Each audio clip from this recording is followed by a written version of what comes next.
This is the Taig lathe conversion kit. This kit transforms the Taig mill into a lathe. You get a new switch box, quarter horsepower motor, larger pulley, a motor mount rail, a Z column adapter. Now here we have the motor mount. This is just to show you that the motor mount comes in two pieces. We have the motor mount slide right here, and then over here we have the motor mount plate with its bolts so you can bolt the motor to it. It comes in two pieces in the kit. And over here is the Z-column adapter. Now this comes with a headstock mount. So we have the Z-column adapter right here with its pins, and then we have the headstock mount. Now if you're wondering what these holes are for, this is for some stuff that you could put on later on. You could put a maybe some kind of hardware mounting, so on and so forth, whatever you'd like. But this is two pieces and this is two pieces. A 3-jaw chuck, tool posts and collets, an ER16 spindle, a large pulley, a belt, some mounting screws, an inside way cover, a chip shield tube, and an outside way cover. Now I'm going to show you how all this stuff goes together. So the first thing we're going to do is we're going to take the Z-column adapter. It has 3 screws in it. And we're going to assemble the motor mount rail.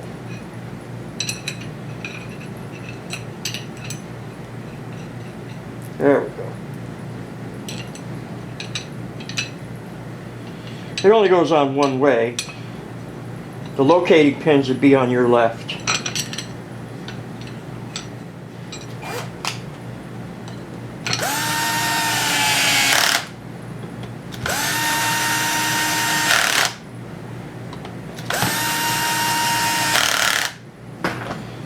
There we go. The first thing we're going to do is we're going to put in our chip shield tube. This is going to be preset distance-wise. It has a 3/32 Allen in here that tightens it up. It doesn't have to be too tight, and it just slides in first, just like so.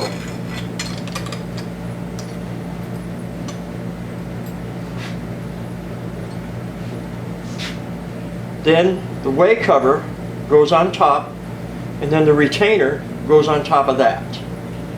Just like so. And then we have 2 8/32 screws that go in here just like this. And the last screw that goes in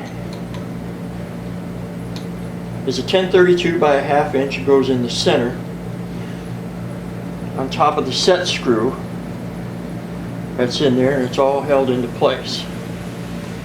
Now this is a good time to point out that this is our new extrusion. All this was set up for our new XY extrusion. The old castings, the chip tube here will not fit on the old castings. You'll just have to do with a way cover by itself. But the chip tube is designed for our new extrusions. I think we've had them out a little over a year now. But it won't fit on the aluminum one.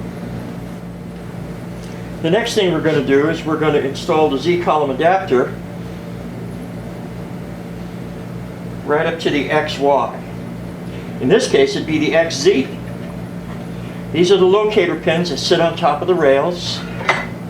Make sure you don't have anything in here. Clean this off real good so it's nice and square. Just like so.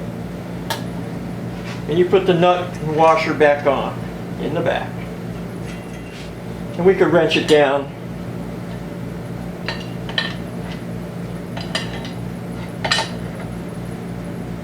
There you go. Has to be pretty tight, but not that tight.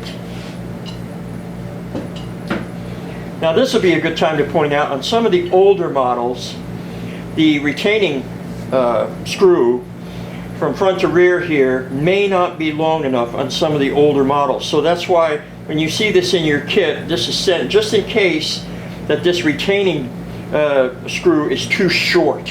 And so now we've sent you one that for sure, you just take the nut off the front and unscrew it, screw in another one, It's really a simple process, but that's why you have this in your kit. Now let's get on to putting on the headstock.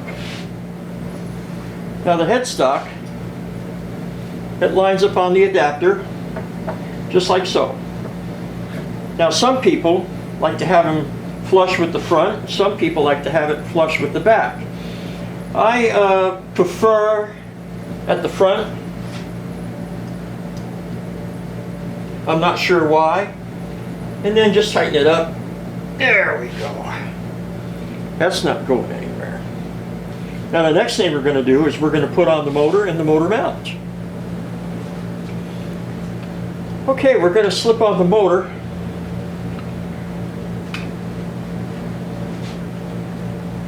And line up the pulleys.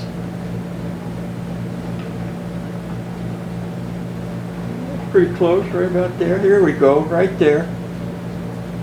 And we tighten it down.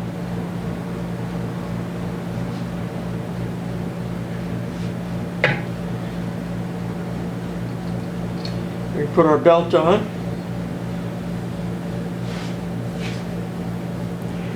And we're good to go.